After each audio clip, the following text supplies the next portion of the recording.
Hello and welcome to the belated second installment of Cyclocosm.com's How the Race Was Won. As spring turns the minds of young men to flowers, bees, and other bad metaphors for sex, so too does it fill the heads of cycling fans with visions of impossibly poor road conditions, unusual lines, and carnage around every turn. Where your team card draw is the difference between fast wheel changes and losing a teammate every time you flat. Sure, the locals are willing to help, but the assistance is rarely of any remarkable quality.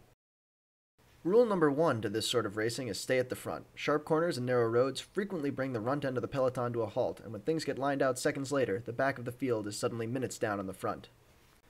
Despite a rare mid-race appearance from an increasingly over-the-hill Robbie McEwen, the racing didn't start in earnest this past Saturday until 54K to go, when Tom Boonen dropped the hammer as only he can over a cobbled climb. From the wailing and gnashing of teeth behind, two riders eventually caught up, Juan Antonio Flecha and Tor Hushovd. Note their position as Boonen attacks.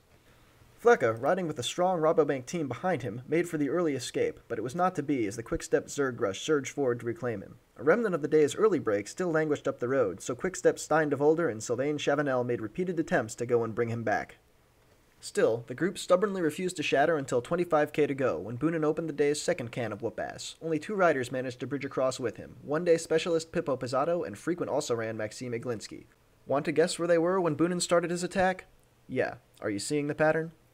Despite some big names and some epic moto pacing on the part of Juan Antonio Flecha, the chase group was never able to make up the gap, and in something of a surprise, Pozzatto outkicked his old teammate Boonen to the line. While QuickStep did put in tons of effort and came away only with second, it's tough to fault them in the loss. They drove the race and got away the riders they wanted, only failing in their attempt to bridge across a second rider to the break in the finale. While Astana's Maxime Iglinski and his handsome mullet never really had a shot at winning the race, they may have played as much a role in the victory as anyone.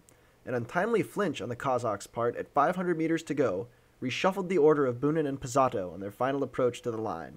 Pozzatto, for his part, should be commended for adept positioning and saving his energy to mark Boonen's decisive attack despite a complete lack of team support. The Italian also seemed to time his jump to perfection, catching the normally faster Boonen under-geared along a shallow dip in the barriers. With no major wins since the 2006 Milan-San Remo, when he was Boonen's teammate, Pozzatto certainly needed the victory more.